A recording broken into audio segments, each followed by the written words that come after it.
I was 3/4 of the way through what I considered my masterpiece, when Barbara Hutchins from the HOA pulled up in her silver Mercedes. Her face already contorted into that expression of moral outrage I had come to recognize all too well.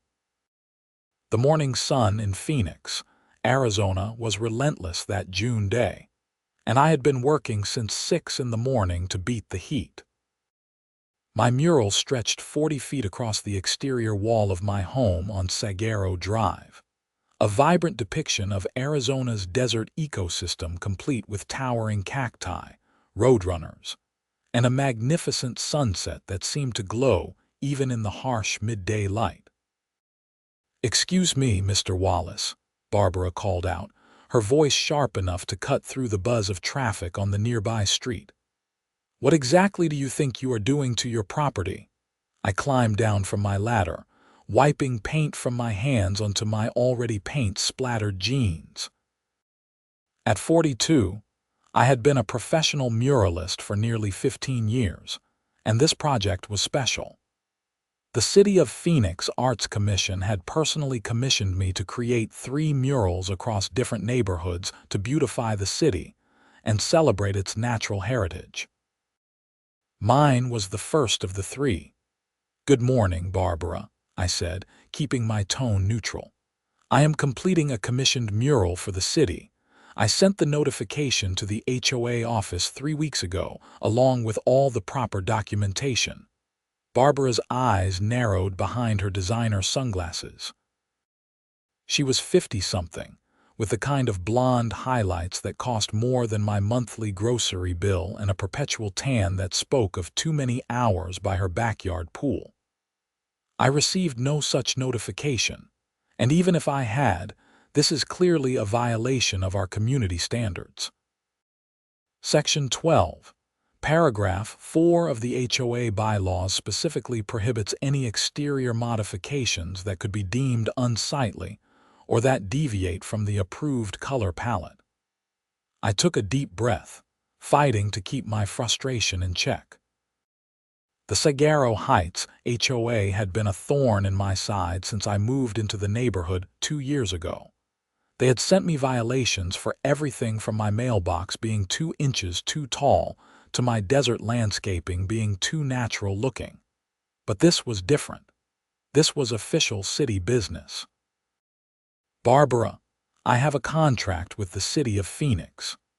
The city attorney's office reviewed all the relevant HOA bylaws and determined that a city-commissioned public art project supersedes neighborhood restrictions. "I have all the paperwork inside if you would like to see it." "I do not need to see anything," she snapped. "What I need is for you to paint over this eyesore immediately. This is a respectable neighborhood, not some urban downtown district where graffiti is considered acceptable." "This is not graffiti," I said, my patience wearing thin. "This is commissioned artwork. There is a significant difference." "Not to me, there is not." Barbara pulled out her phone and began taking pictures.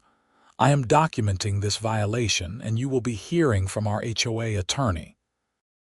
You have 48 hours to return your home's exterior to an approved color scheme, or we will be forced to take action." She spun on her heel and marched back to her Mercedes, leaving me standing there with paint-covered hands and a growing sense of dread.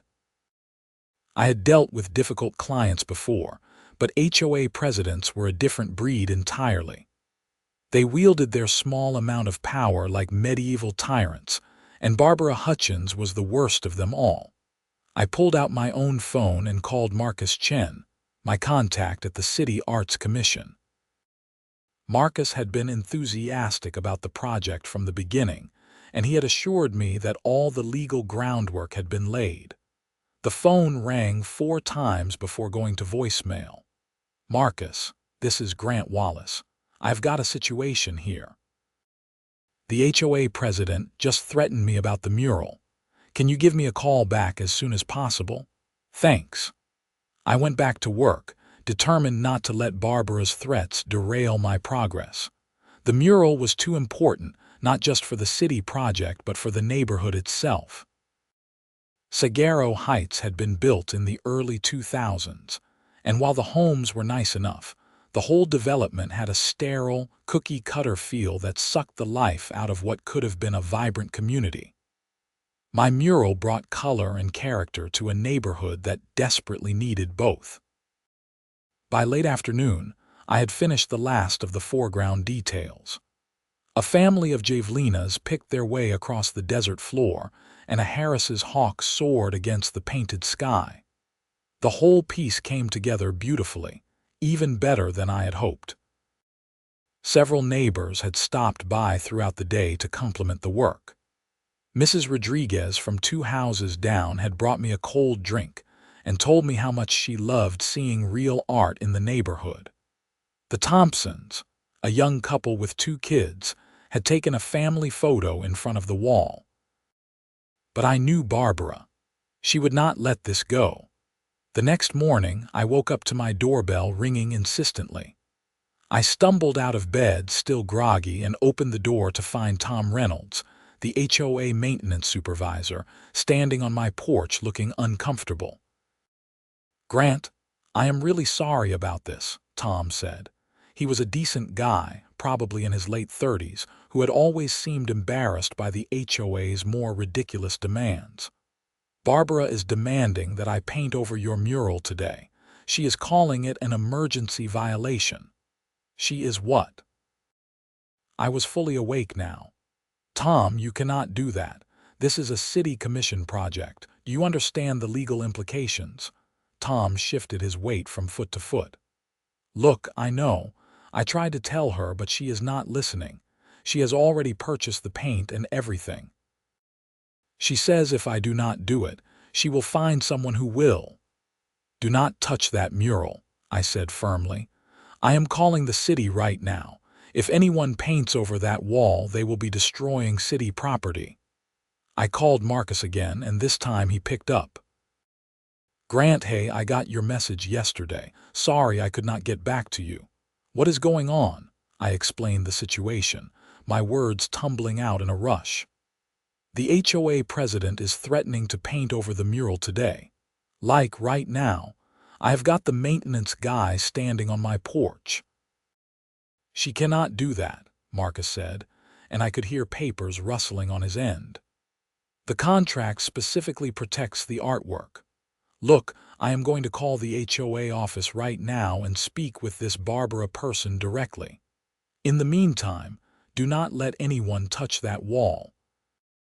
If you have to, call the police. That mural is city property, and destroying it would be vandalism." After I hung up with Marcus, I turned back to Tom. "The city is calling your boss right now. I strongly suggest you wait until Barbara has spoken with them before you do anything." Tom looked relieved. "That works for me, man. I never wanted to paint over it anyway. It looks great." He left, and I stood on my porch staring at the mural. The morning light hit it perfectly, making the colors seem even more vivid than they had the day before. I had poured 2 weeks of work into this piece, not to mention the months of planning and design that had preceded it. The thought of it being covered in bland beige paint made my stomach turn. An hour passed, then 2. I tried to work on some sketches for the second mural in the series, but I could not concentrate. Finally, my phone rang. It was Marcus. "Okay, I spoke with Barbara Hutchins," he said, and his tone was not reassuring. "She insists that the HOA bylaws take precedence over any city contract. She claims you never properly notified them, and she refuses to acknowledge the city's authority in this matter." "But she is wrong, right? The city's authority does supersede the HOA. In this case, yes, absolutely. But here is the problem. The city attorney's office is reviewing the case, but that takes time. In the meantime, if the HOA decides to proceed, we would have to take legal action after the fact, which means the mural could still be destroyed before we can stop them." "That is insane. So what do I do?" Marcus sighed. "I would recommend documenting everything. Take detailed photos and videos of the mural. Keep all communication with the HOA. And honestly, it might not hurt to file a police report just to create a paper trail. If they do paint over it, we will pursue all available legal remedies, but I am going to be straight with you, Grant. These things can get messy. I spent the rest of the day photographing every inch of the mural from multiple angles. I also set up my home security camera to point at the wall, just in case the HOA tried something overnight. Several neighbors stopped by, having heard about the conflict. Mrs. Rodriguez was particularly upset. "This is ridiculous," she said, her accent thickening with emotion. "Your mural is the best thing that has happened to this neighborhood. Barbara Hutchins has too much time on her hands. She needs to find something better to do than harass people." "I appreciate your support," I told her. "Hopefully, the city can resolve this quickly." That night, I barely slept. Every sound outside made me jump, worried that the HOA was making a move under cover of darkness. When dawn finally broke, I immediately went outside to check the mural. It was untouched, but my relief was short-lived. At 9 in the morning, a white panel van pulled up in front of my house. Two men climbed out along with Barbara Hutchins, who was dressed like she was heading to a country club luncheon rather than overseeing what I could only call an act of vandalism. I ran outside. "Stop right there. Do not touch that wall." Barbara pulled out a document and waved it at me. "This is an emergency order from the HOA board, approved unanimously last night. Your mural is in violation of multiple sections of our bylaws, and it is being removed immediately for the good of the community. The city has already told you that you do not have the authority to do this," I said, pulling out my phone. "I am calling the police right now." "Go ahead," Barbara said smugly. "The police will tell you this is a civil matter. And by the time your precious city does anything about it, your graffiti will be gone." She was probably right about the police, but I called anyway. While I waited for them to arrive, the two painters began setting up their equipment. Neighbors had started to gather, drawn by the commotion. Mrs. Rodriguez was there, along with the Thompsons and at least a dozen other people I recognized from the neighborhood. "This is not right," one of the neighbors called out. "Leave his mural alone." "Yeah, who does the HOA think they are?" another voice added. Barbara ignored them all, her jaw set in determination.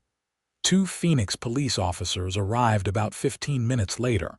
I explained the situation as quickly and clearly as I could. "So you are saying this artwork was commissioned by the city?" the older officer asked. His name tag read Officer Martinez. "Yes, sir. I have all the documentation inside.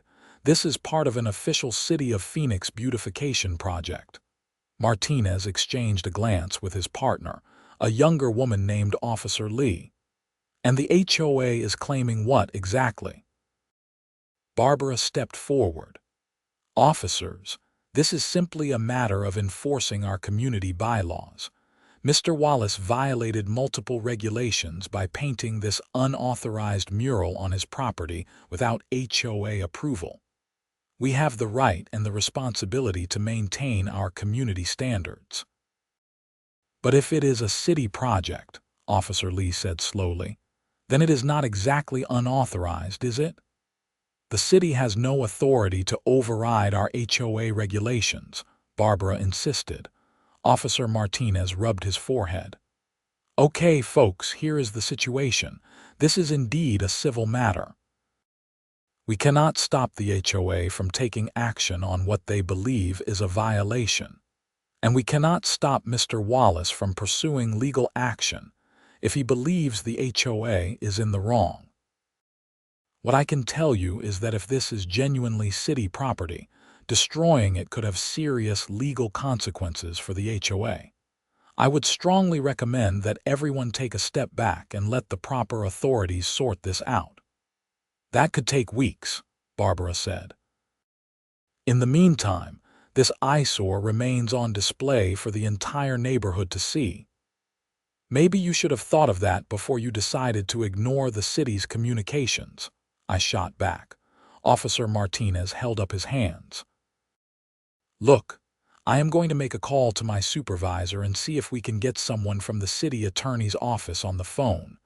But I am telling you both right now, nobody is doing anything until we get this sorted out. Understood? Barbara's face was turning red, but she nodded curtly.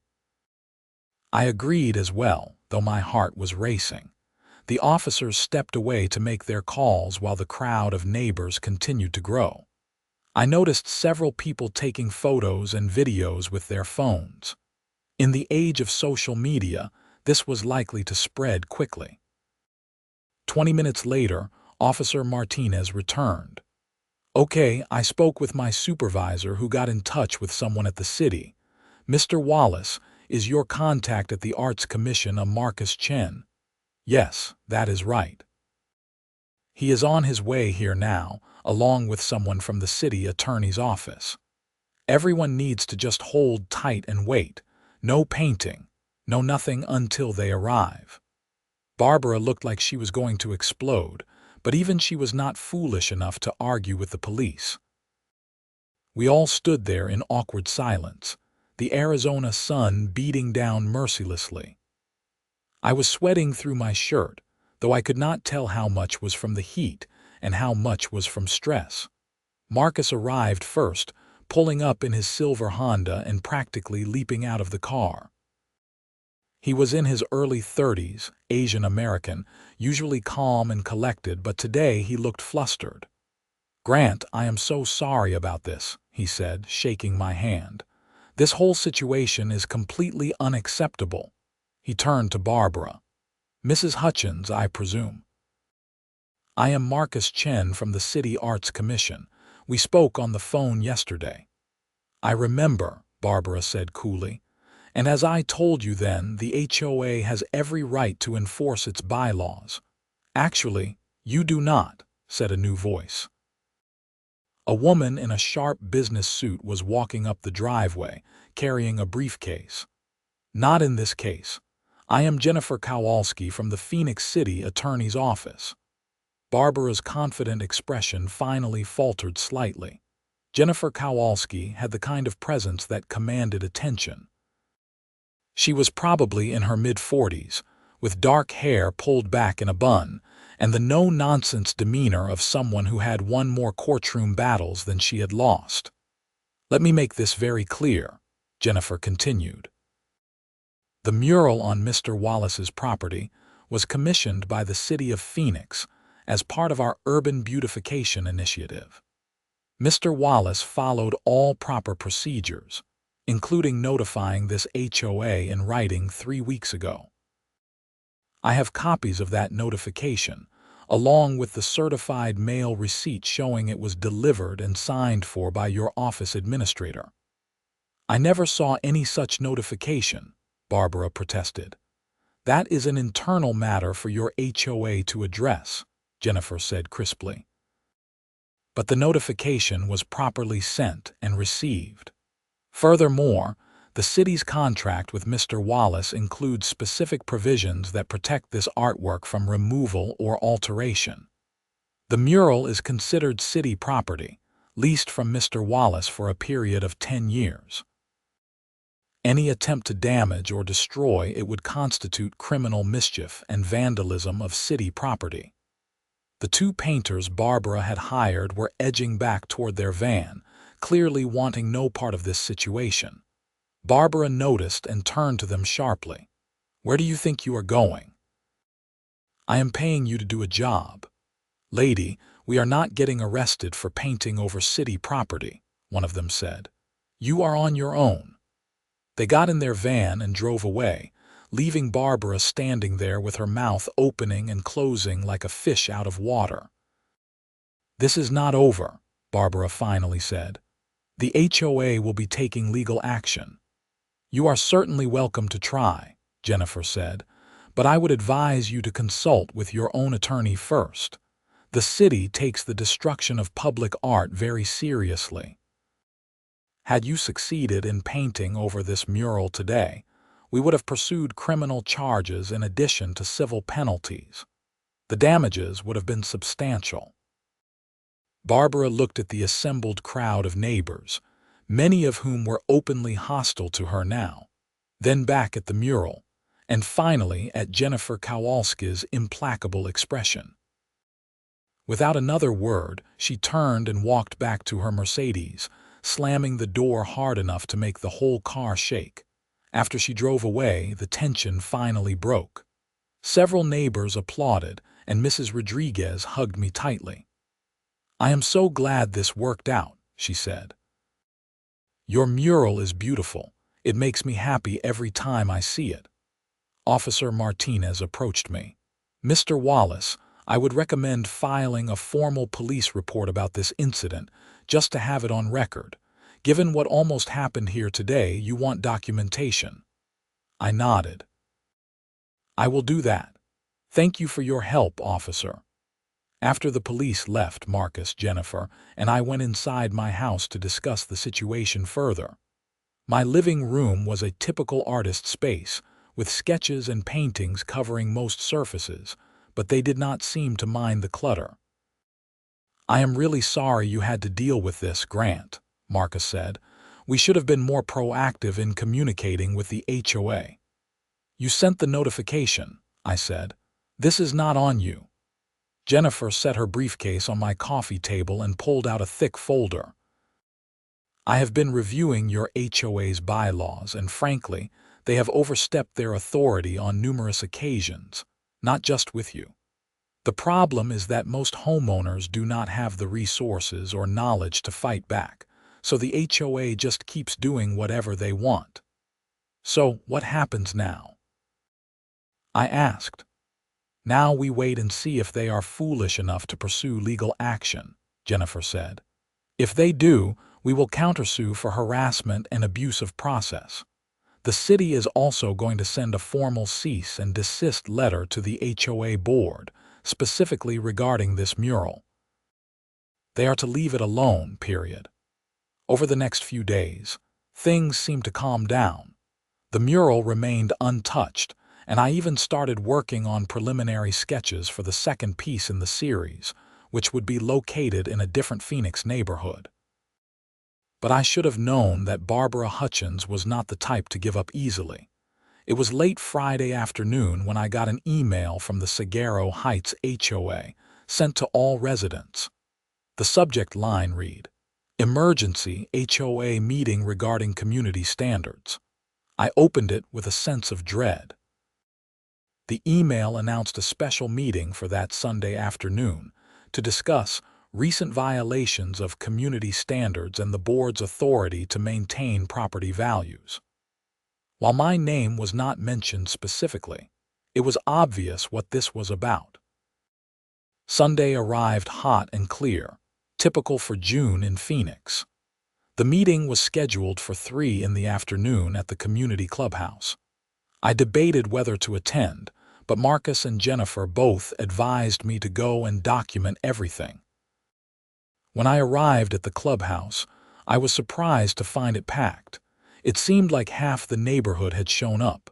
I spotted Mrs. Rodriguez saving me a seat and made my way over. "I think a lot of people came to support you," she whispered as I sat down.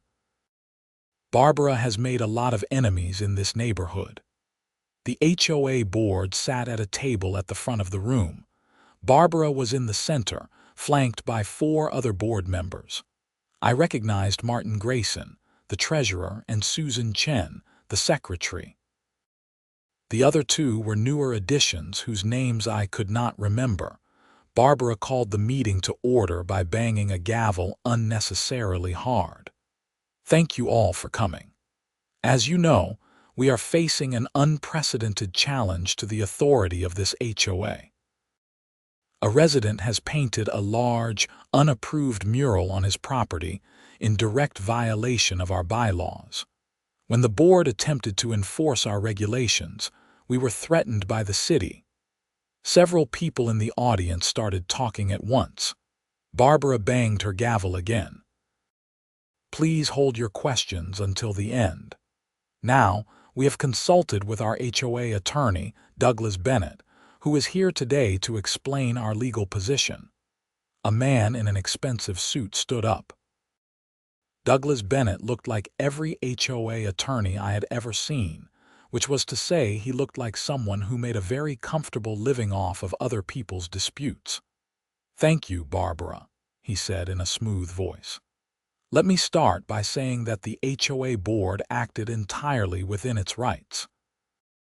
The bylaws are clear. Any exterior modifications require prior written approval from the Architectural Review Committee. Mr. Wallace did not receive such approval." "That is not true," I called out, unable to help myself. "I sent all the required documentation weeks before I started." Bennett barely glanced at me. "What you sent was information about a city project. You did not formally request approval from the HOA, nor did you receive it. Furthermore, the city's claim that their authority supersedes our bylaws is questionable at best." Jennifer Kowalski, who I had not noticed entering, stood up from the back of the room. "May I address the board?" Barbara's face went pale. "This is a closed HOA meeting. Only residents may speak." "I am here as a representative of the city of Phoenix," Jennifer said, walking down the aisle. "And I am here to inform this board and your attorney that the city's position is not questionable at all. It is established law. When a municipality commissions public art on private property with the owner's consent, that art is protected under city ordinances. Your bylaws do not and cannot override that." Douglas Bennett looked irritated. "The city does not have unlimited authority to ignore private property agreements." "You are right," Jennifer agreed. "But in this case, the property owner consented to the city project. The HOA's architectural restrictions are superseded by municipal law regarding public works and public art projects. This has been established in multiple court cases, including Henderson versus Riverside HOA, which I assume you are familiar with." Bennett's expression suggested he was not familiar with it, or if he was, it did not support his position. Jennifer continued, "Furthermore, the city has documentation proving that proper notification was sent to this HOA office and received. The fact that the board claims not to have seen it suggests an internal communication problem, not a failure on Mr. Wallace's part. And finally, I want to make this absolutely clear. If this HOA takes any action to damage, deface, or remove that mural, the city will pursue both criminal and civil remedies. That could include criminal charges against individual board members for destruction of city property." The room erupted. People were shouting questions and comments. Barbara was banging her gavel frantically, her face now completely red. "Order! We will have order!" Martin Grayson, the treasurer, leaned over and said something to Barbara. She shook her head violently, but he persisted. Finally, Barbara held up her hand for silence. "The board will take a brief recess to consult with our attorney," she announced stiffly. The board members and Douglas Bennett filed into a back room. The audience immediately started talking amongst themselves. Several neighbors came over to where I was sitting. "Grant, this is crazy," one man said. "I think the mural looks great. Barbara is just on a power trip." "She has been like this for years," someone else added. "My cousin lives in Desert View, and she said their HOA is way more relaxed than ours." After about 20 minutes, the board returned. Barbara looked like she had been sucking on lemons. When she spoke, her voice was tight. "After consultation with our attorney, the board has decided to table this matter pending further legal review. However, let me be clear. This HOA will not be bullied by the city or anyone else. We exist to protect property values and maintain community standards. This is not over." Jennifer stood again. "Actually, Mrs. Hutchins, it is over. The mural is staying. The city has every right to commission public art, and Mr. Wallace has every right to display it on his property. If you persist in this harassment, the city will pursue legal action against the HOA. Do I make myself clear? Barbara did not respond, but the message had been received. The meeting adjourned shortly after, and I walked out feeling like a huge weight had been lifted off my shoulders. Mrs. Rodriguez hugged me again. "I am so proud of you for standing up to her," she said. "Maybe now she will think twice before harassing people." But I knew Barbara. She would be looking for any excuse to come after me again. I just had to hope that the threat of legal action would be enough to keep her at bay. Over the next few weeks, life returned to something like normal. I finished the preliminary work on the second mural and started the actual painting in a neighborhood across town. The HOA left me alone, though I noticed I received more violation notices than usual for minor infractions.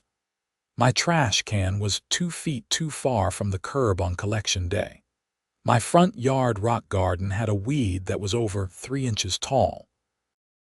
It was petty harassment, but nothing I could not deal with. Then came the morning that changed everything. It was a Tuesday, about 6 weeks after the confrontation at my house.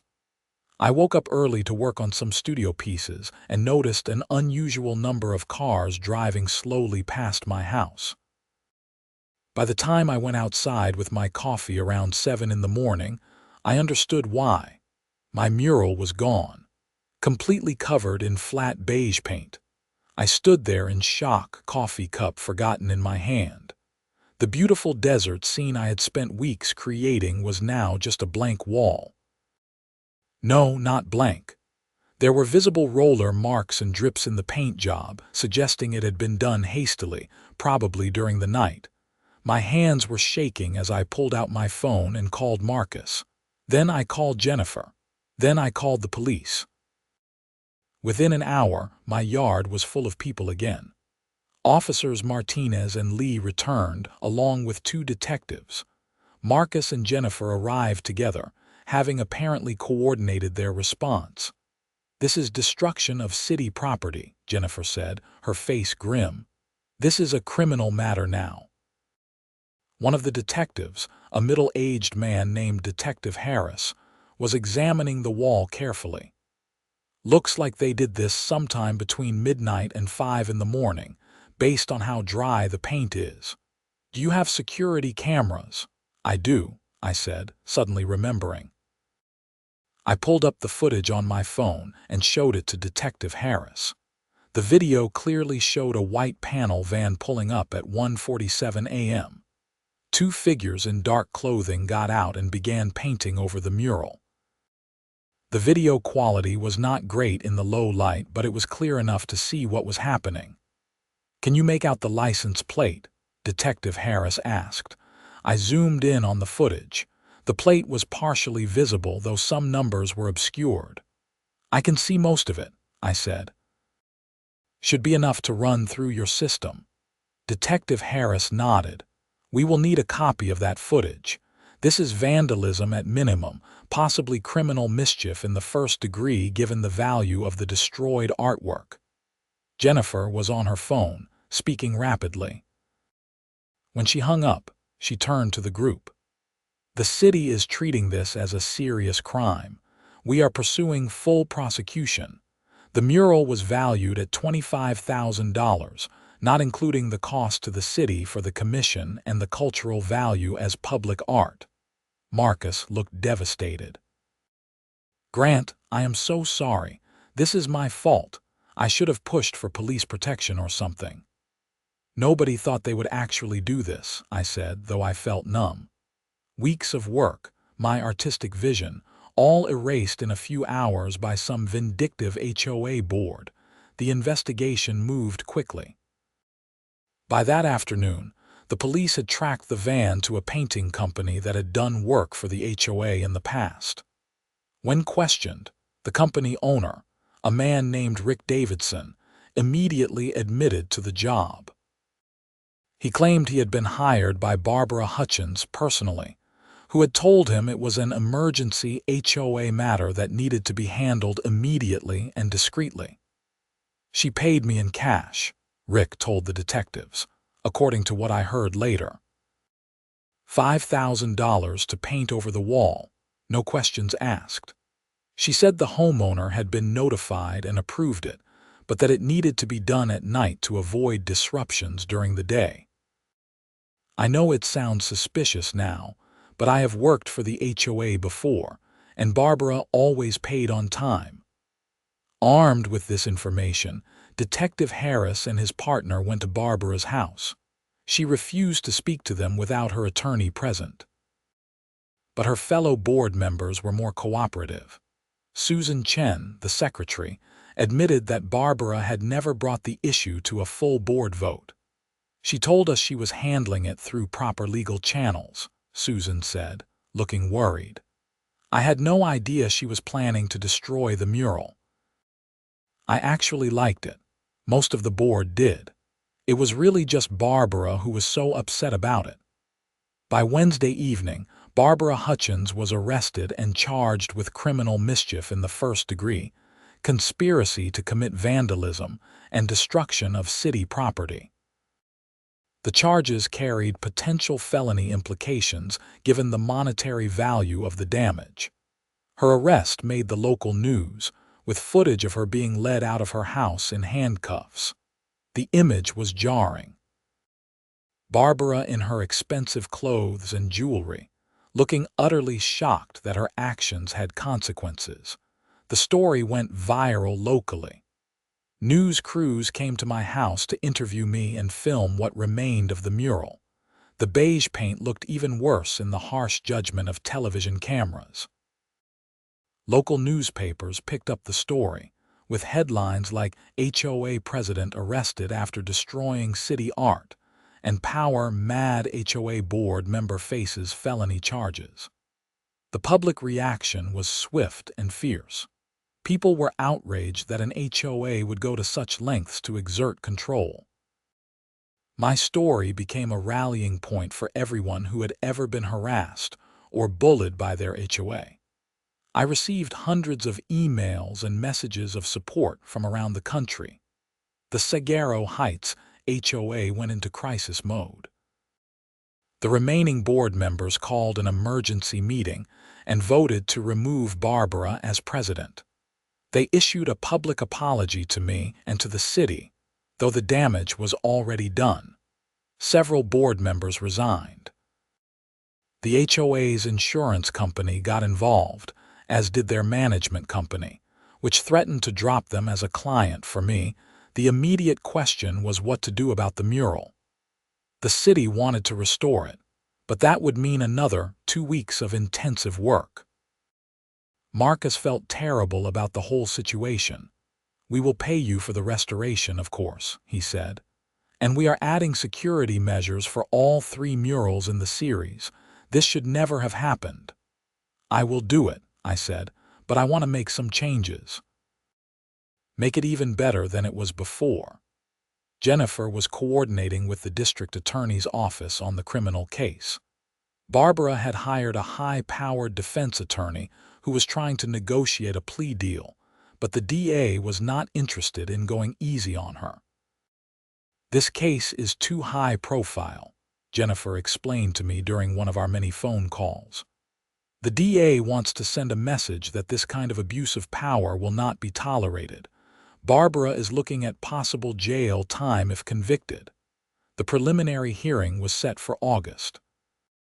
In the meantime, I began the process of restoring the mural. This time, news crews documented the work. Local artists volunteered to help. What had started as a solo project became a community effort. Mrs. Rodriguez brought food for everyone. The Thompsons' kids helped mix paints.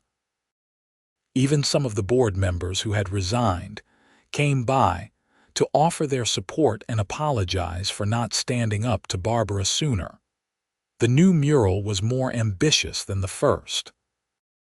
I expanded the desert scene to include more wildlife and added a border featuring handprints from neighborhood children. It became a true community art piece, something that belonged to everyone, not just me. The symbolism was not lost on anyone. This was about more than just art. It was about standing up to bullies and reclaiming our neighborhood from someone who had ruled through fear and intimidation. Barbara's preliminary hearing arrived on a sweltering August morning. The courthouse was packed with people, including several of my neighbors who wanted to see justice served. Barbara showed up in a conservative suit, her usual flash replaced with an attempt to look humble and sympathetic. It did not work. The evidence against her was overwhelming. The security camera footage, Rick Davidson's testimony, the cash payment, her history of harassment documented in my police report. The prosecutor, an intense young woman named Amanda Torres, laid it all out methodically. Barbara's attorney tried to argue that she had been acting in her capacity as HOA president to protect the community, but the judge was not buying it. "Mrs. Hutchins," Judge Raymond Parker said, "what you did was not protect the community. You destroyed valuable city property because you personally disagreed with it. That is not leadership. That is vandalism. This case will proceed to trial." Barbara's face crumbled. The reality of her situation was finally sinking in. She was facing serious criminal charges, civil liability to both me and the city, and the complete destruction of her reputation. All because she could not stand the thought of someone in her neighborhood doing something she had not approved. The trial was set for October. In the meantime, life in Saguaro Heights changed dramatically. The HOA board was almost entirely new people. They implemented reforms to prevent any one person from wielding too much power. Architectural review requests were processed quickly and fairly. The new president, a retired teacher named Patricia Nelson, actually knocked on my door to introduce herself and apologize again for what had happened. "We want this to be a real community," Patricia said. "Not a dictatorship. Your mural has brought so much positive attention to our neighborhood. We should be grateful, not hostile." The second and third murals in the city series were completed without incident. Both were well received, but neither had quite the drama or story of the first one. News outlets kept checking in on the upcoming trial, keeping the story alive in the public consciousness. October brought cooler weather and the trial itself. I testified on the first day, describing the weeks of work that had gone into the original mural and the shock of seeing it destroyed. Marcus testified about the city's process for commissioning public art. Jennifer explained the legal protections that should have prevented this from happening. Rick Davidson testified about being hired by Barbara and paid in cash to paint over the wall in the middle of the night. Barbara's defense was weak. Her attorney tried to portray her as a dedicated community volunteer who had made a mistake in judgment. But the prosecution brought forward other homeowners who testified about Barbara's pattern of harassment and abuse of power. Stories emerged of elderly residents being fined for minor violations they could not afford to fix. A single mother testified about being threatened with foreclosure over a mailbox issue. The picture that emerged was of someone who had used the HOA as a personal fiefdom, wielding her small amount of power like a weapon against anyone she deemed unacceptable. The jury deliberated for less than 4 hours. They found Barbara guilty on all counts: criminal mischief in the first degree, conspiracy to commit vandalism, and destruction of city property. The courtroom was silent as the verdict was read. Barbara broke down crying, but she had no one to blame but herself. Sentencing came 2 weeks later. Judge Parker was not lenient. "Mrs. Hutchins, you held a position of trust in your community. You were supposed to serve your neighbors, not terrorize them. Your actions were calculated and deliberate. You knew what you were doing was wrong, and you did it anyway. This court takes the destruction of public art seriously. Barbara was sentenced to 18 months in county jail, with the possibility of early release after serving at least 9 months. She was also ordered to pay full restitution to the city for the destroyed mural, plus additional fines. The civil cases were still pending, but her legal bills alone would likely bankrupt her. As I left the courthouse that day, reporters surrounded me asking for comments. "I am just glad this is over," I said. What happened to me was wrong, but what Barbara did to other people in our neighborhood over the years was even worse. Maybe this will make other HOA board members think twice before they abuse their power. The story finally began to fade from the headlines as winter approached. Phoenix's winter is mild, and I spent those months working on new projects and enjoying the relative peace of my neighborhood. The mural became a local landmark. Tour guides included it in their routes. Photography students came to take pictures. It had become exactly what the city had hoped for, a piece of art that brought people together and beautified the community. Mrs. Rodriguez organized a neighborhood party in December, a celebration of sorts. We gathered at the community clubhouse, the same place where Barbara had tried to rally support for destroying my mural. The difference was striking. Where that meeting had been full of tension and anger, this gathering was joyful. Children ran around playing while adults talked and laughed. The new HOA board had set up a fund to commission more art throughout the neighborhood, turning one mural into the beginning of something larger. I found myself standing outside the clubhouse at one point, looking up at the desert stars. Marcus joined me, carrying a cup of punch. "You know, Grant, when we first conceived this public art project, I never imagined it would turn into all of this," he said. "But in a weird way, maybe it is better. The story reached so many people. Other cities are calling us asking about setting up similar programs. HOA reform has become a real conversation, all because you refuse to back down." "I just wanted to paint," I said with a laugh. "I did not sign up to be the poster child for HOA reform." "Maybe not, but you handled it with grace." A lot of people would have just given up when Barbara threatened them. The fact that you stood your ground and that the city backed you up, that matters. It shows that individuals can stand up to institutions that abuse power.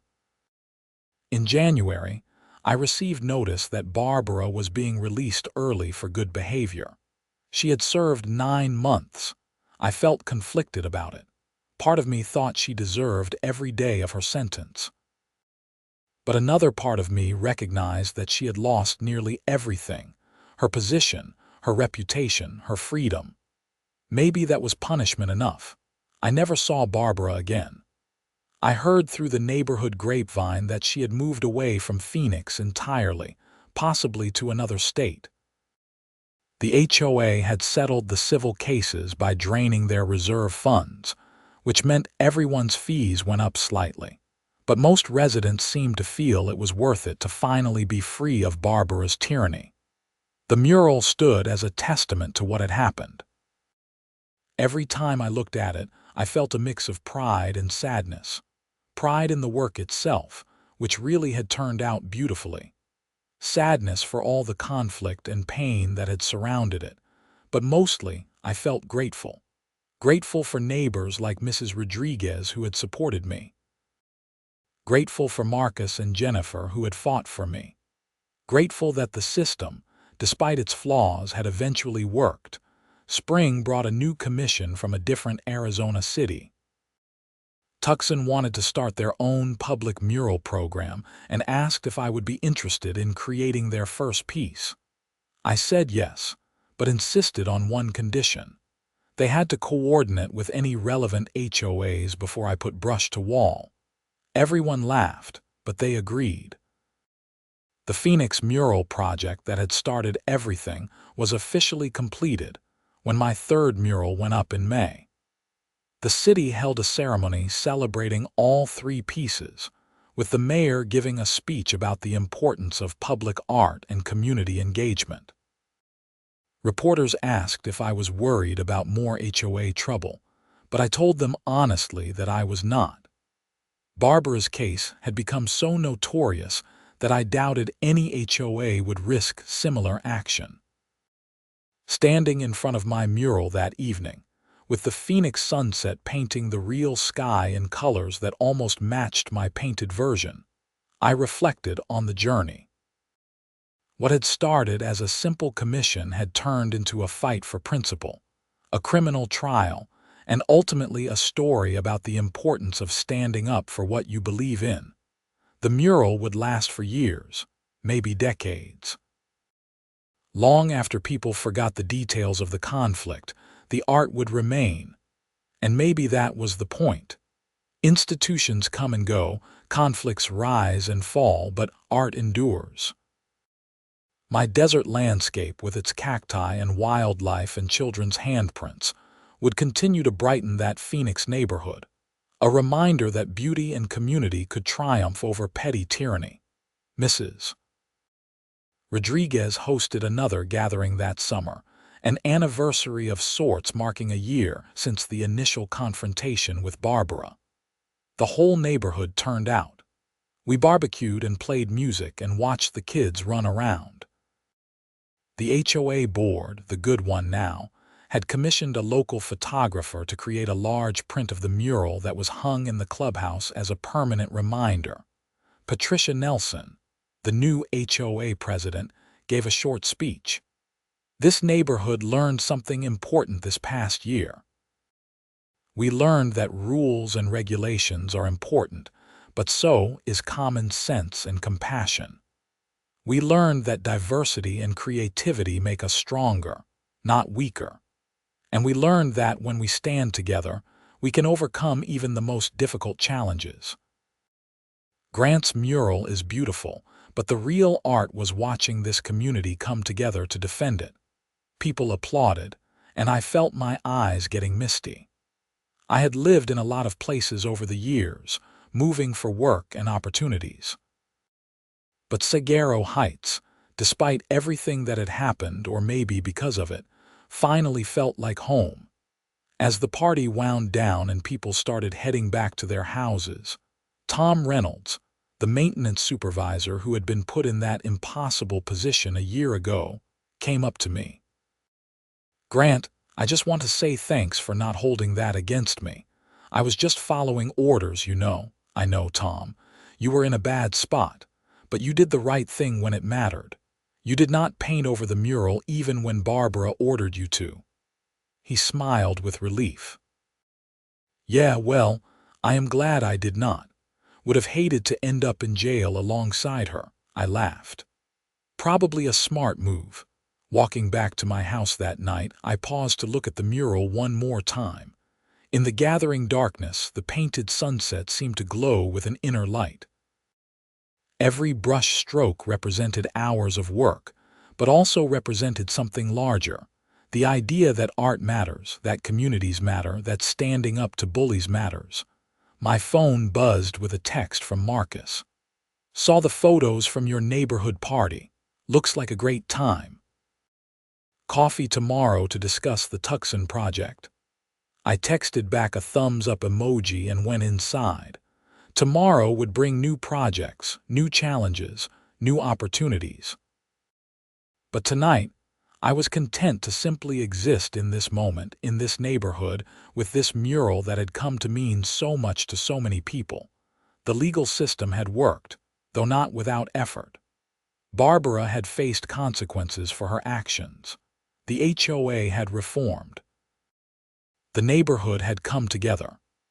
And the mural, the beautiful mural that had sparked everything, stood as a permanent reminder that creativity and community could overcome pettiness and tyranny. As I got ready for bed, I thought about all the people whose lives had been touched by this story.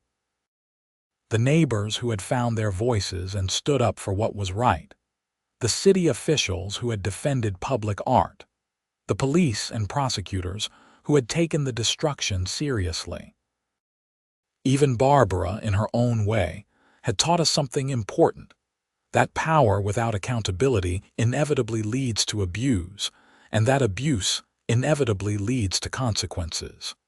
The next morning brought brilliant sunshine and the promise of a new day. I made coffee and sat on my porch, watching the neighborhood come to life. Kids waiting for the school bus, neighbors heading to work, the normal rhythms of suburban life. But there was something different now, something that had changed in the past year. People waved to each other. They stopped to chat. There was a sense of connection that had not existed before. The mural had done that, or rather, the fight to protect it had done that.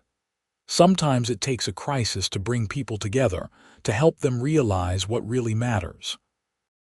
For Saguaro Heights, that crisis had come in the form of an overreaching HOA president and a destroyed mural. But what had emerged from the ashes of that conflict was a stronger, more united community. I thought about Barbara sometimes, wondering where she was and what she was doing. I did not hate her, though I probably should have. Mostly I felt sad for her. She had thrown away everything over something so trivial. If she had just let the mural stand, none of this would have happened. She would still be HOA president, still have her reputation, still have her freedom. But her need for control, her inability to accept anything that did not fit her narrow vision of how things should be, had destroyed her. There was a lesson in that, I supposed. A lesson about the dangers of letting power corrupt you, even small power in a small domain. A lesson about the importance of knowing when to let go, when to accept that the world does not revolve around your preferences. A lesson that I hoped other HOA board members around the country would take to heart. Marcus and I met for coffee that afternoon to discuss the Tucson project. It would be similar in scope to the Phoenix murals, but with a different aesthetic reflecting Tucson's unique character and history.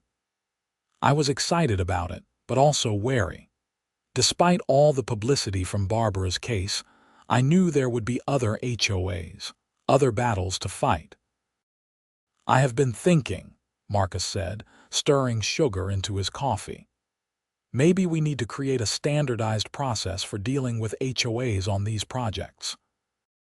Clear communication protocols, legal review before we start, maybe even requiring HOA boards to sign off in a way that prevents them from claiming ignorance later." "That is not a bad idea," I agreed. Though I am not sure even that would have stopped Barbara. She got the notification. She just chose to ignore it. True. But it might stop others, and it would give us even stronger legal ground if someone does try to pull what she did. We talked for over an hour, planning not just the Tucson project but the broader implications of public art in HOA-governed communities. It was strange to think that my experience had sparked such a conversation, but I was glad for it. If some good could come from the destruction of my original mural, then maybe it had all been worth it. The summer passed peacefully. I worked on preliminary designs for Tucson while also taking on some private commissions. The neighborhood settled into its new normal.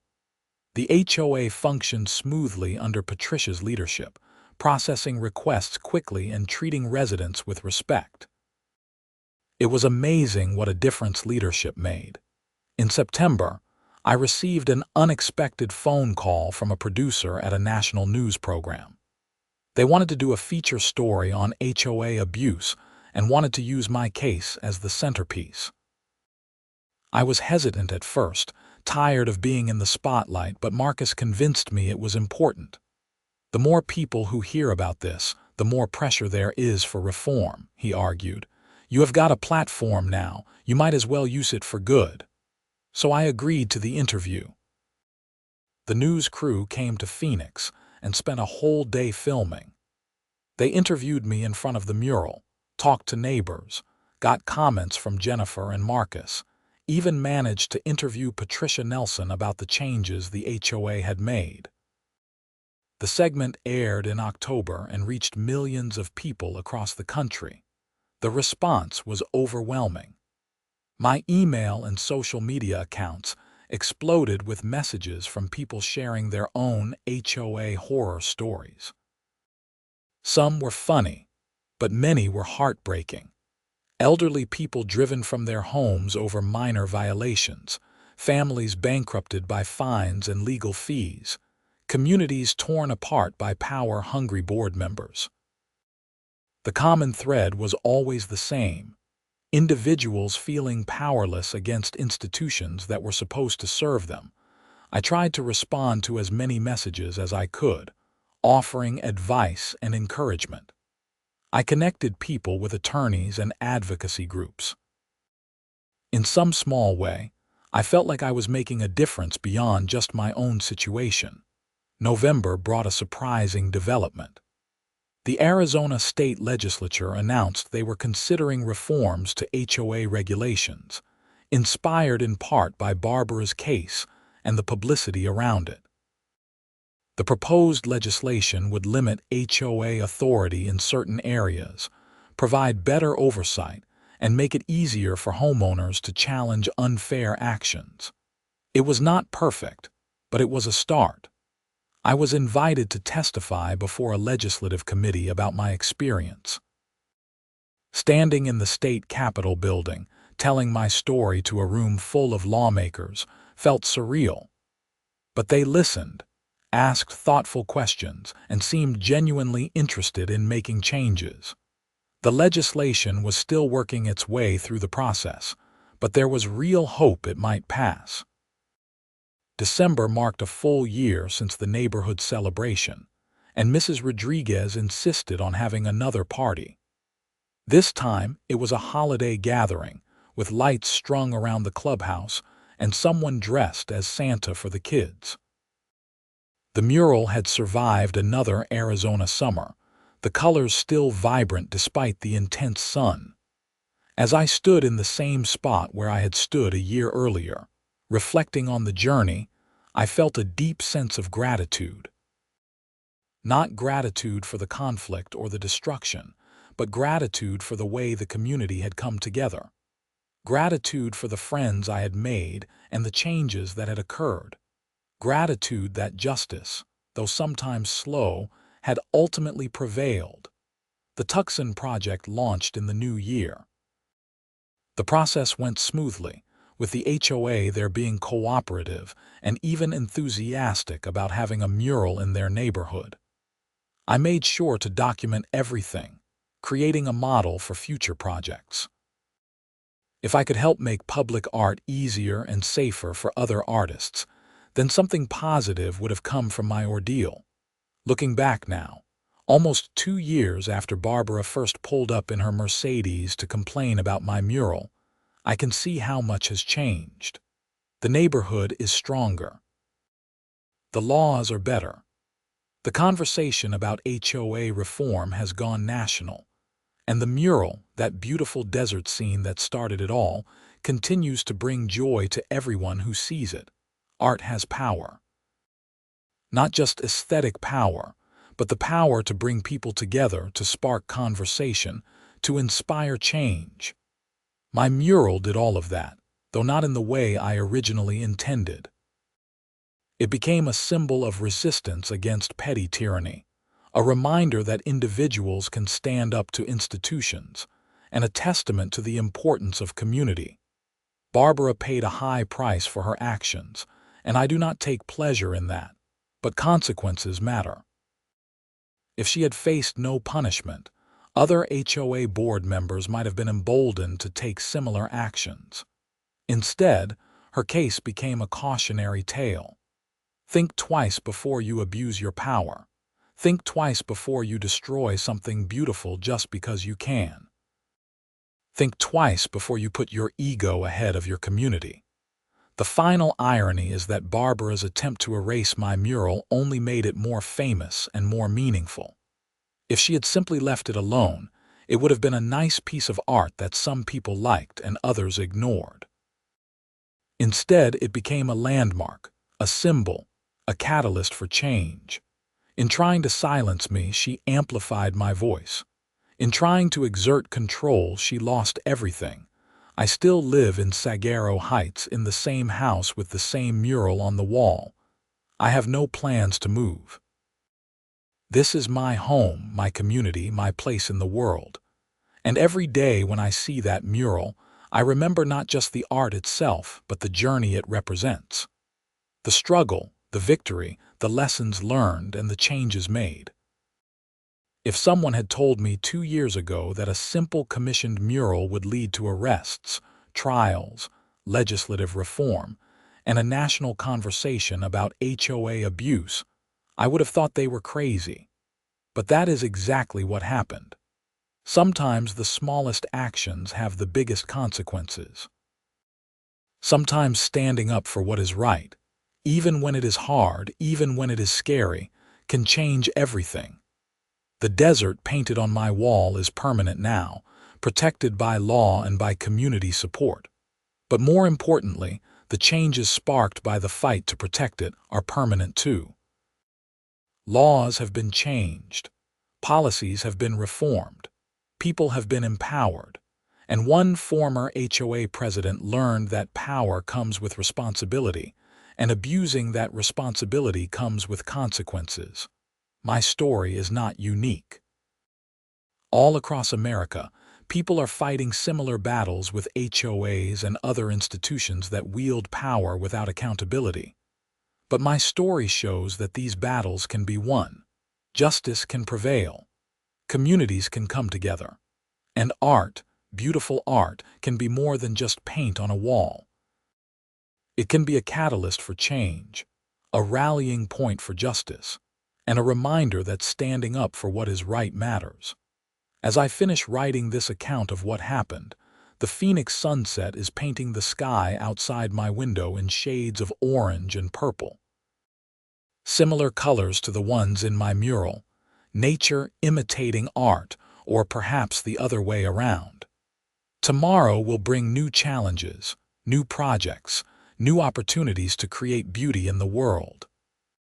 But tonight, I am content knowing that I made a difference, that I stood my ground, and that the mural survives as a testament to the power of art and community over tyranny and control.